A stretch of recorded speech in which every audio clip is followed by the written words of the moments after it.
Hello, magandang hapon na. Wala akong ibang content kundi ang paglilinis ng bahay.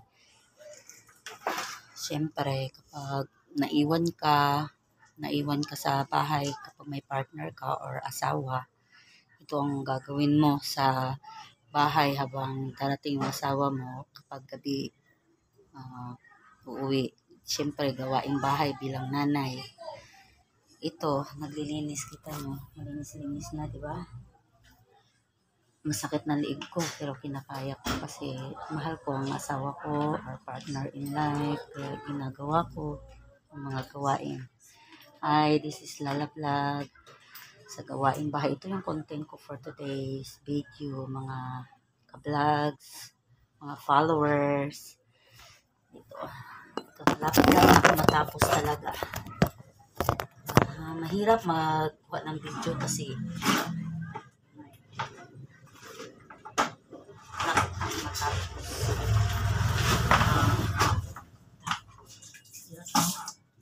medyo hindi makita, no? Natatakot din ako kasi yung cellphone yung mahulog. Bakit na ako matapos niya, i-review ko lang to. Siyempre, kapag maiwan tayo mga asawa or partner in life, dito tayo sa mga gawaing bahay. Shout out dyan in Manila, in Paul, and my followers, and my live vlog. Sa inyo guys, ito mga gawaing bahay.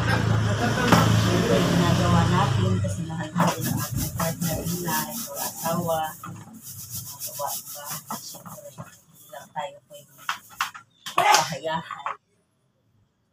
Naghirap din yung ating partner sa trabaho. Kailangan sagutin tayo sa naiwan sa bahay, diba? Great. Gawin natin yung mga atong priority natin. Kaya masakit ang katawan ko. Kaya yan. Siyempre yung ginagawa para sa asawa natin matutuwa. Wait. Malinis ang bahay.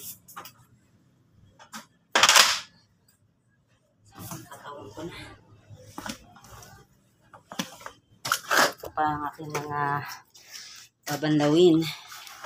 Ito, medyo naluka na ako. Yung ito pa oh. Okay, see you. So later guys, wala na ako ibang content kundi maglinis lang ng bahay. Okay, magbabanlaw na ako ng mga pinugagasan kasi nilagyan ko ng sunrox yan para mamatay yung mga hugaw. Halong Bisaya. O sige. Sige muna.